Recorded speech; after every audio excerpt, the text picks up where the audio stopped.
윤석열 대통령 배우자인 김건희 여사에 대한 명품 가방 수수 의혹이 청탁금지법 위반에 해당하지 않는다는 국민권익위원회의 조사 결과가 나왔습니다. 또 우리은행의 한 지점에서는 대리급 직원의 100억 원대 횡령 사고가 발생했는데요. 관련 내용 박주희 변호사와 자세히 짚어보겠습니다. 어서 오십시오. 안녕하십니까? 네, 안녕하세요. 네. 자, 김건희 여사의 명품백 수수 의혹을 조사한 권익위원회. 이제 어제 사건을 종결 처리했는데요. 사건을 좀 되돌려 볼까요? 처음에 이제 시작된 게 시민단체의 공익신고로 조사가 시작된 거죠. 네, 맞습니다. 많이 알고 계시는 사안이긴 하지만 간략하게 사실관계 좀 말씀을 드리면요. 작년 11월 언론을 통해서 김건희 여사가 명품백을 수수했다라는 의혹이 제기가 됐습니다. 그리고 뒤이어서 이제 12월에 참여연대가 이 김건희 여사가 명품 가방을 받은 것은 청탁금지법 위반이다라고 하면서 이 권익위원회 이 김건희 여사와 윤 대통령을 신고를 했습니다. 네, 자 권익위가 결국에 이제 이 사안에 대해서 위반 사항 없음으로 이제 어제 종결 처리를 했습니다. 글자 그대로 봐야 되는 건가요? 어떻게 해석해야 되는 겁니까? 네, 일단 권익위는 이제 신고가 되면 이제 신고 사안을 조사를 하고 혐의가 있다라고 인정을 하면은 이거에 대해서 수사기관에 이첩하거나 할 수 있습니다. 반대로 이제 사건을 조사를 해봐서 이제 종결을 할 수도 있는데요. 근데 종결을 하는 이유도 굉장히 다양합니다. 네. 예를 들어서 권익위원회에서 처리할 수 있는 사안이 아니다, 아니면 권익위의 권한 밖의 사안이다 이런 경우도 종결을 할 수가 있고요. 그런데 이번 권익위 결정은 권익위에서 처리하는 사안은 맞지만 이 지금 신고된 취지인 청탁금지법 위반은 아니다라는 건데요. 왜냐하면 이제 청탁금지법에는 이제 공직자의 배우자는 이 직무 관련해서 1회 이상 100만 원 이상의 이제 금품을 수수를 하면 안 되는데, 근데 이렇게 수수를 할 수 없다라는 규정은 있는데 이거를 위반을 했을 때 처벌하는 규정은 없거든요. 그렇기 때문에 이 청탁금지법 위반이 아니다 이렇게 결정을 한 겁니다. 네. 자, 이거 중에서 권익위가 청탁금지법 14조를 기반으로 결정을 내렸다 이렇게 밝혔는데요. 정승윤 권익위 사무처장의 목소리 잠깐 들어보시죠. 지난해 12월 19일 대통령 배우자가 청탁금지법상 수수금지 물품을 수수하였다는 신고가 접수되었습니다.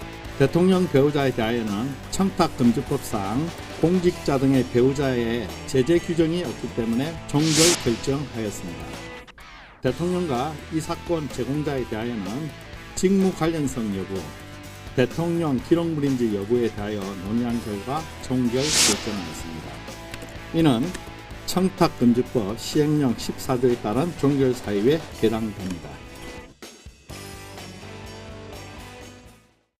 네, 어제 권익위는 공직자 배우자는 제재할 규정이 없다. 이런 내용의 1분 브리핑으로 사건을 종결했는데 어제 브리핑 보셨나요? 좀 어떻게 보셨습니까? 네, 봤는데요. 예. 사실은 이제 종결을 할 수 있는 사안이긴 합니다. 왜냐하면 이제 법 규정이 있기 때문에 법 규정에 이제 공직자의 배우자는 처벌할 수 있는 규정이 없으니까요. 예. 근데 이런 경우에 사실 법률가로서 되게 고민이 많이 돼요. 왜냐하면 어떤 경우는 분쟁이나 논란이 법적으로 정리가 되면 그 분쟁과 논란을 일거에 해결을 하게 되는 경우도 있는데요. 어떤 경우는 법적인 부분이 좀 굉장히 형식적으로나 아니면 되게 되게 좁게 해석을 할 수가 있어서 그래서 법적으로는 그런 결과가 나왔다고 하더라도 다른 사람들의 의혹이라든지 논쟁이 완전하게 해결되지 않는 경우도 있거든요. 근데 어제의 결정은 사실은 좀 많은 논란이 또 한 번 일을 수 있는 결정이라고 생각을 합니다. 예, 자 논란이 있을 수 있다.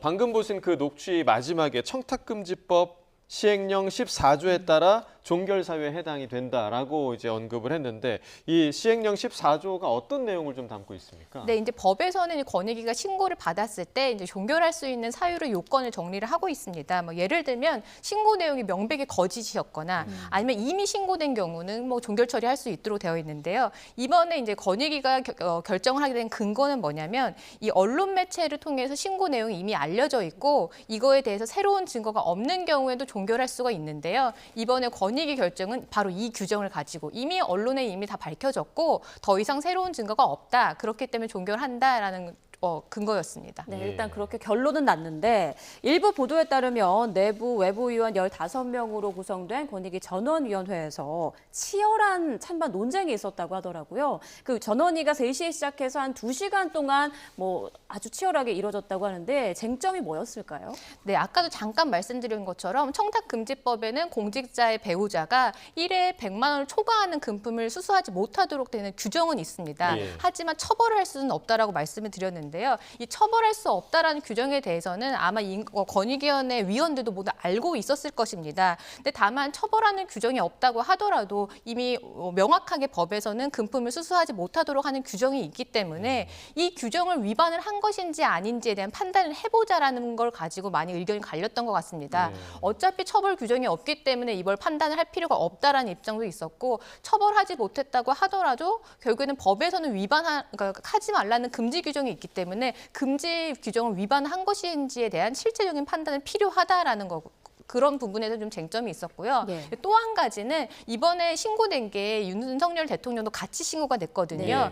그 이유가 뭐냐면 청탁금지법에는 이 공직자의 배우자가 이런 금품을 직무 관련해가지고 금품을 수수를 했을 때 공직자가 이 사실을 알고 났을 때는 바로 신고하도록 되어 있어요. 신고를 하지 않았을 때는 이제 형사처벌을 이제 받도록 되어 있는데 윤 대통령도 이번에 피신고 대상이기 때문에 이 부분에 대해서 위반을 했는지를 판단을 하려면 이 김건희 여사가 받은 이 명품백이 직무 관련된 선물인 거냐 이 부분에 대해서도 판단이 사실 필요하다라고 그렇게 이 부분에 대해서도 좀 쟁점이 갈린 것 같습니다. 네. 자, 말씀해주신 그 금지 규정을 위반한 거냐 안 한 거냐 이 부분에 대해서는 지금 결론이 나온 겁니까? 어떻게 된 겁니까? 일단 좀 모호한 것 같기는 해요. 그래서 어제 이 부분에 대해서 종결을 하자라고 찬성했던 그렇죠. 위원들은 직무 관련성도 없다. 그리고 청탁금지법 위반도 아니다라고 판단을 한 거고요. 이거에 대해서 반대한 사람들은 청탁금지법 위반인지 아닌지에 대해서는 한번 판단을 해보자라는 거였는데 일단 최종적인 결정은 그냥 이 처벌 사안이 아니기 때문에 종결한다라는 거라서 살짝 좀 모호한 부분은 있습니다. 네, 정말 좀 모호하긴 한 것 같습니다. 그러니까 이 과정에서 이런 치열한 논쟁 과정이 있었다라고 지금 들리고 있는데 이 권익위가 어떤 사안에 대해서 이렇게 판단을 할 때 이 정도로 치열한 논쟁이 있는 경우가 많습니까? 사실 그 위원회에서 만장일치로 결정되는 경우는 드물지만요. 네. 하지만 이번에는 사실은 뭐 3번에 걸쳐서 투표를 했다라고 해요. 그래서 다수결 결정을 했다라는 건데 이렇게 3번이나 투표를 할 정도로 이렇게 첨예하게 다툼이 있었던 거는 아마 굉장히 이례적인 사안인데요. 아무래도 워낙 사회적으로도 정치적으로 논란이 되는 사안이다 보니까 이 위원회 내부에서도 많은 의견이 있었던 것 같습니다. 네, 또 이번에 신고 6개월 만에 이제 결론이 나온 건데 이걸 놓고 권익위가 좀 과도하게 시간을 끈 게 아니냐 이런 목소리도 있더라고요. 통상적인 그 사안과 비교해봤을 때 좀 오래 걸린 건가요? 통상적인 사안이라고 뭔가 이렇게 평균화하기엔 좀 어려운 부분은 있습니다. 네. 어떤 경우는 빨리 처리가 되는 경우도 있고 어떤 경우는 좀 늦게 처리가 되는 경우도 있는데 적어도 이번 사안 같은 경우는 법에서 정한 규정은 좀 위반한 건 맞습니다. 왜냐하면 이제 권익위법에 따르면요. 접수됐을 때 신고 사항을 접수됐을 때 60일 안에 처리하도록 되어 있고요. 네. 60일 안에 처리하지 못하는 경우에 이제 필요한 경우에는 30일 이내에 연장을 할 수 있도록 되어 있습니다. 그러니까 즉 최장 90일 안에 처리를 네. 해야 되는데 사실상 거의 6개월 만에 이제 결론이 나온 거다 보니까 뭐 2배 정도 시간이 좀 지연이 됐다 이렇게 이해를 하시면 될 것 같습니다. 네, 그러니까 석 달이 최대인데 지금 그게 2배 정도 지연이 됐다. 자, 일각에서는 이번 그 권익위의 결정이 그 검찰 수사에도 영향이 있는 거 아니냐 이런 관측이 있는데 좀 어떻게 보시나요? 사실 권익위 결정과 수사기관의 결정은 별개이기 때문에 이번에 권익위 결정이 이렇게 나왔다라고 해서 뭐 검찰에서도 바로 따른다라고 볼 수는 없는데 근데 어쨌거나 권익위도 그렇고요. 검찰도 그렇고 법 규정 안에서 처리를 할 수 있는 기관입니다. 그런데 아까도 말씀드렸지만 청탁금지법상 이 그 배우자가 금품을 수수한 것에 대해서는 처벌을 할 수가 없기 때문에 네. 검찰에서도 수사를 하더라도 결론 부분에 있어서는 크게 달라지지 않을 가능성이 높습니다. 네. 근데 다만 이번 사안 같은 경우 아까 잠깐 말씀드렸지만 윤 대통령의 청탁금지법 위반과 관련해서 이 선물이 직무 관련성이 있느냐 없느냐 이 부분에 대해서는 검찰이 더 들여다볼 가능성도 있어 보입니다. 네, 일단 검찰 수사 결과를 계속 좀 지켜봐야 하는 상황입니다. 다음 이슈를 좀 보겠습니다. 음대 입시를 준비하는 수험생들에게 불법으로 이제 과외를 해준 대학 교수와 입시 브로커 등이 무더기로 이제 검찰에 송치됐다는 소식인데 자세한 내용을 좀 정리해 주실까요? 네, 서울대처럼 이 주요 대학 교수들이 입시 브로커가 운영하는 이제 불법 학원에서 음대 입시를 준비하는 수험생들에게 불법 과외를 하고요. 또 자신이 지도한 학생들이 이 실기 시험에 심사위원으로 참여를 해서 이 합격시키는 대규모 입시 비리가 발생을 했습니다. 그리고 그 과정에서 교수들은 이 학부모들로부터 이 금품을 받기도 했는데요. 네. 경찰은 관련자 17명을 송치하고 그중 대학 교수 1명을 구속을 했습니다. 예. 자, 학원법을 보면 교수들의 과외 행위가 지금 일절 금지되고 있는 그런 상황이잖아요. 그래서 이 관련 사건의 수험생들이 레슨비 그리고 연습실 대관료까지 무려 1회에 70만 원 정도의 과외비를 지급하기도 했다고요? 네, 말씀처럼 교원의 이제 과외는 불법인데요. 그런데 이 교수들은 입시 브로커를 통해서 알게 된 이 수험생으로부터 교수비 명목으로 한 30분 강의를 하는데 1인당 20만 원에서 50만 원까지 받았다라고 합니다. 30분에요. 네, 그런데 말씀처럼 수험생이 부담해야 되는 돈은 단순히 교수비뿐만이 아니라 교수에게 지급하는 교수비 외에도 발성비 그리고 또 반주비, 그 연습실 대관비 명목으로 해서 최종적으로 학생 1인이 부담해야 되는 거는 70만 원이 훌쩍 넘었다라고 합니다. 네, 그렇군요. 그리고 아까 좀 말씀을 해주셨지만 일부 교수들은 과외한 뒤에 심사위원으로 또 참석을 해서 본인이 가르친 학생들에게 높은 점수를 주기도 했다고요? 네, 맞습니다. 지적한 부분이 바로 이 사안을 좀 무겁게 봐야 되는 부분 중에 하나인데요. 학원법에서 단순히 교원이 과외를 하는 거는 불법인 건 맞는데요. 거기서 끝난 게 아니라 그렇게 자신이 가르친 수험생이 이 입시 실기를 치를 때 본인이 이제 심사위원으로 가서 이제 셀프 심사를 한 거죠. 그래가지고 이런 부분에 대해서 굉장히 부당하다. 그래서 이게 사실상 입시의 공정성과 이런 부분을 좀 해한 거 아닌가 이렇게 봐야 될 것 같습니다. 네, 그러니까 본인이 가르친 학생에 대해서 본인이 평가를 하는 그런 상황이 된 건데, 자, 일부 대학의 음대에서는 이런 종류의 입시 비리를 막기 위해서 실기 시험을 할 때 얼굴을 가리고 목소리로만 평가하는 블라인드 테스트를 진행하기도 합니다. 하지만 이조차도 큰 의미가 없다, 이런 이야기로 나오고 있는데요. 그 이유를 한번 들어보시겠습니다. 그 학생이 무슨 곡을 부른다는 것을 알고 교수가 있다 그러면 그 곡 부르는 학생들만 유심히 들어보고 또 그 학생을 미리 만약에 컨택해서 레슨을 했다든지 아니면 유튜브에서 듣든지 USB로 들은 목소리는 기억하잖아요. 그러면 그 학생에게 점수를 줄 수가 있는 거죠. 같은 곡이라 하더라도 박자를 조금 느리게 한다든지 발음을 어떤 부분을 어떻게 한다든지 그런 거 하면 찾아내기 어렵지 않아요. 그다음 학생들은 이미 원서를 접수했으니까 몇 시에 너가 A조로 친다, B조로 친다, C조로 친다 알 수가 있잖아요. 마음만 먹으면 사실은 부정이 이루어질 수가 있는 거잖아요.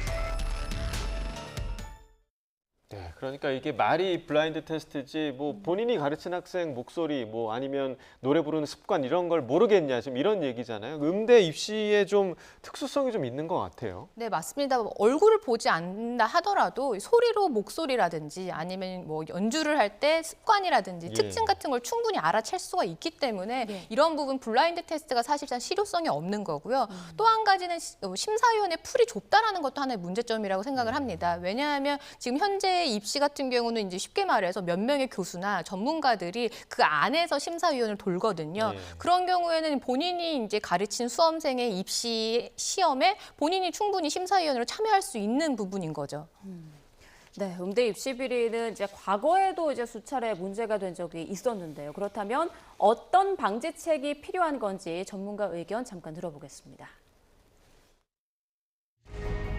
강력하게 원하는 것이 뭐냐면 교수가 어느 학교에 가는지를 모르게 해야 돼요.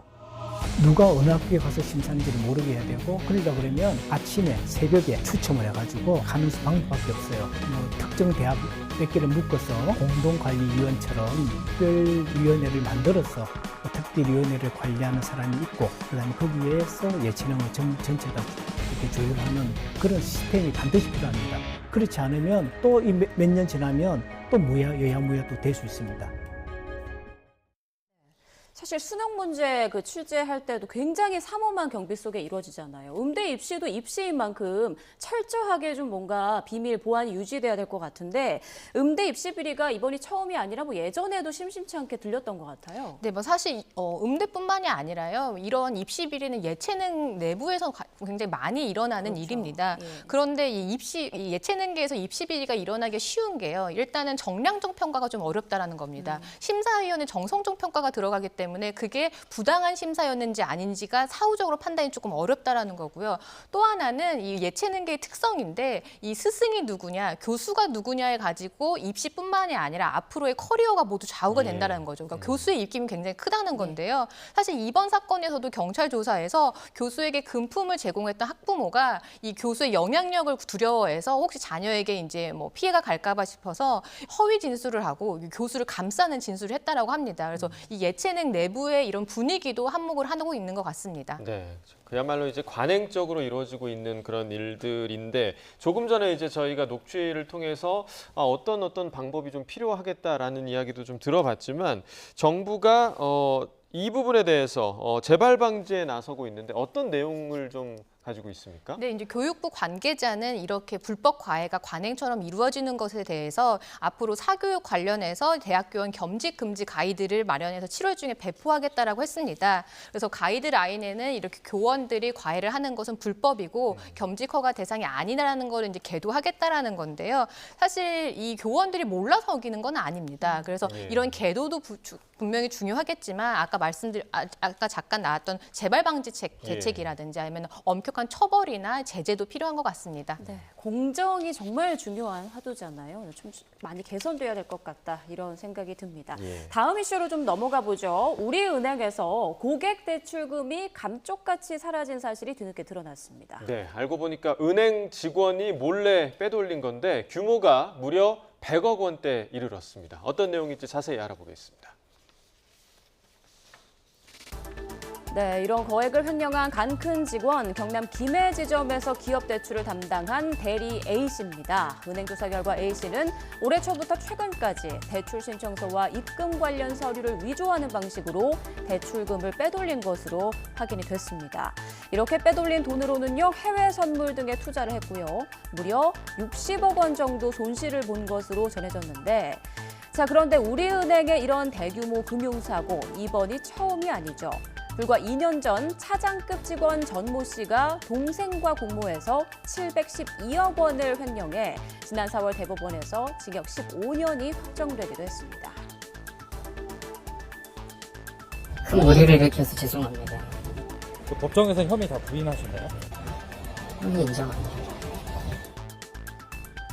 네, 당시 금감원이 조사를 해보니까 우리은행은 전 씨가 무려 1년이나 무단 결근한 사실조차 몰랐던 것으로 파악됐습니다.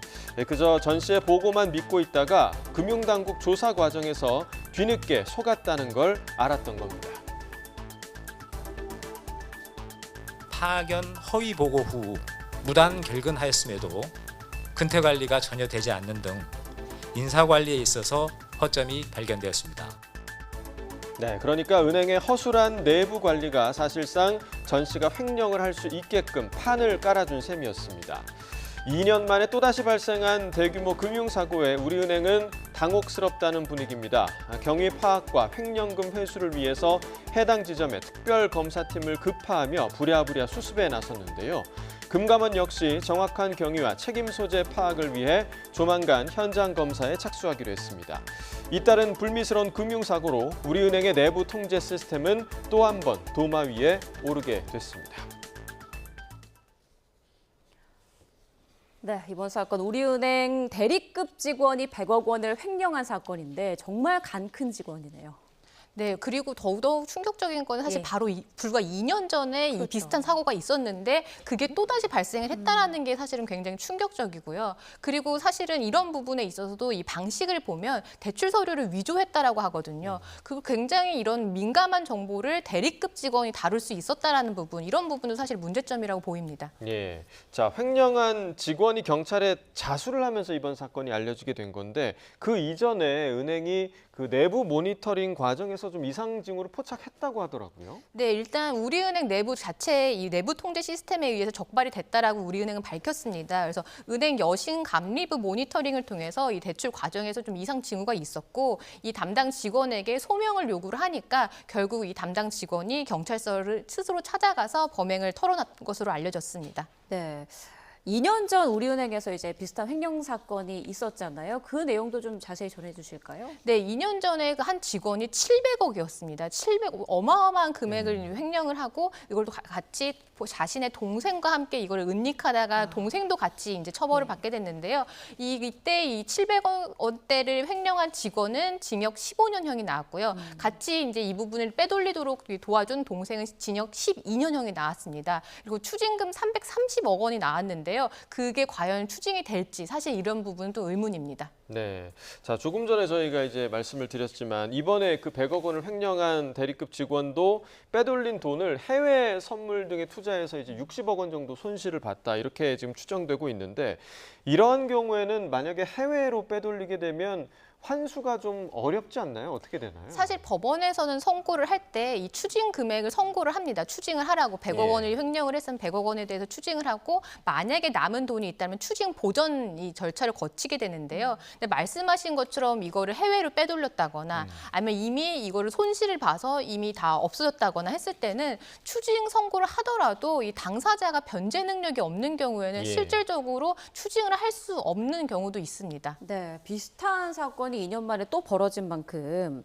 이제 우리은행의 내부 통제 실패에 대해서 금감원이 조사하지 않을까 이런 목소리가 나오는데 어떻습니까? 네, 이번에 금감원에서는 바로 이제 현장 조사를 하겠다라고 밝혔습니다. 예. 왜냐하면 말씀하신 것처럼 2년 전에도 이런 700억대 횡령 사고가 발생을 했는데 2년 만에 또다시 발생을 했다라는 거는 사실 우리은행 내부 통제, 그러니까 컴플라이언스라고 하는데 이런 부분이 전혀 움직이지 않았다라는 방증이거든요. 그래서 2년 전에 분명히 금감원은 우리은행을 상대로 재발 방지 대책을 내놓으라고 요구를 했습니다. 그리고 우리은행은 이 부분에 대해서 재발 방지 대책을 내놨는데 그게 실질적으로 운영이 됐던 것인지 아니면 그냥 명목상 대책이었던 건지 이런 부분은 좀 살펴봐야 될 것 같습니다. 네, 자 지금 우리은행뿐만 아니라 뭐 여러 은행 또 금융권에서 횡령이나 배임과 같은 금융사고가 좀 끊이지 않고 그야말로 잊을만하면 또 발생하고 이런단 말이죠. 어떤 대책이 좀 필요할까요? 일단 금융기관 같은 경우는 돈을 만지는 직업이다 보니까 이 직원들이 범죄 가능성이 굉장히 높습니다. 예. 그렇기 때문에 금융기관 같은 경우는 내부 통제, 컴플라이언스 시스템이 사실 핵심인데요.